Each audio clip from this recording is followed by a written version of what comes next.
Okay, this video is sharing my first experiments with DIY Aircrete. When I first started this, I did not have a final goal in mind. I was just curious about Aircrete and wanted to make some and play around with it. So I started by building this machine that generates the foam. I modified a design from some other YouTube videos, which I'll link to in the description because they describe in great detail how to build it. Basically how it works is you fill the top canister with your solution, which consists of dish soap and water, and your air compressor pushes it through the bottom canister, which is full of steel wool, so it generates a bunch of bubbles. And you mix that foam in with ordinary Portland cement. The primary thing that I modified about the foam machine design was to augment the size of the reservoir tank, that top canister, so larger batches could be made. This machine holds a little more than 2.5 gallons of solution, which should be the right amount to make Aircrete out of half a 94-pound bag of Portland cement. And I'll do that later in this video.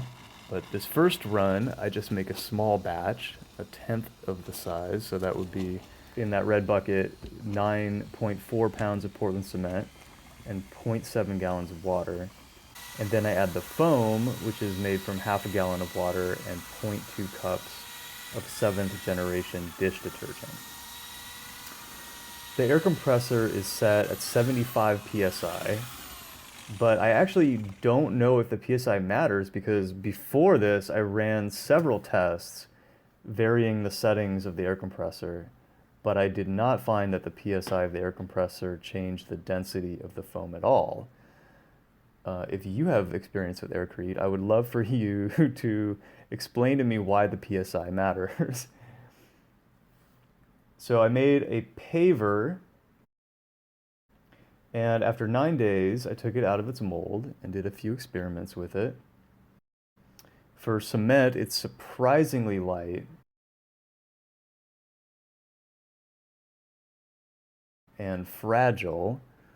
Looking at the inside of it, it was easy to see that the distribution of the air voids is inconsistent.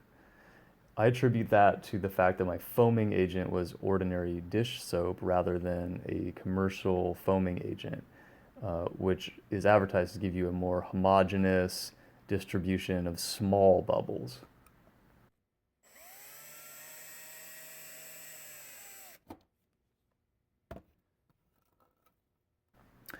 I was curious to see if it would cut. This is after 22 days of curing, so it's plenty dry. It cut very easily with the Sawzall. I was surprised it didn't break from all the vibration.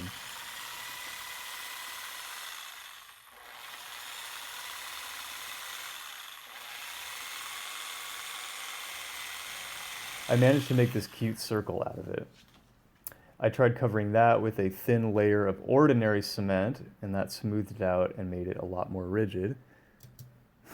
If I cared enough, I might have sculpted a little face on it or something, but I had a more ambitious dream, which was to carve a larger sculpture.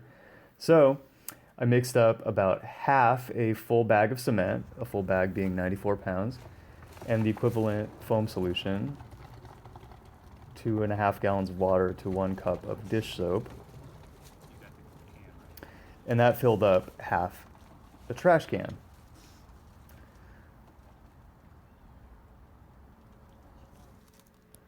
A few days after that, I had a blob of Aircrete. I waited 6 days before I started carving it. It was a dream to cut this stuff. It was still moist inside, so it cut like butter. The Sawzall went right through it. With a variety of different kinds of tools, like knives and stuff, I made this carving over the course of 3 afternoons. I've never really sculpted by subtraction before. And I'm glad Aircrete was my first because it sliced off so easily and I could really get in the zone. The main disadvantage is how brittle it is. A couple of the toes broke off. But again, I imagine that would be less of an issue if I were using proper foaming agent rather than dish soap.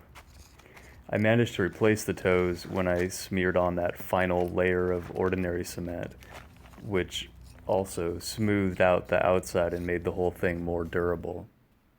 If I'd had more time, I would have researched something perhaps a little more interesting for that final skin of this sculpture, like lightener or colorant or some kind of additive to improve the consistency and workability of it, or perhaps something other than cement entirely. Please let me know in the comments if you have any idea about that. But as it is, I ran out of time, so I just slathered on a quick layer of cement and called it done. And I'm pleased with the final result.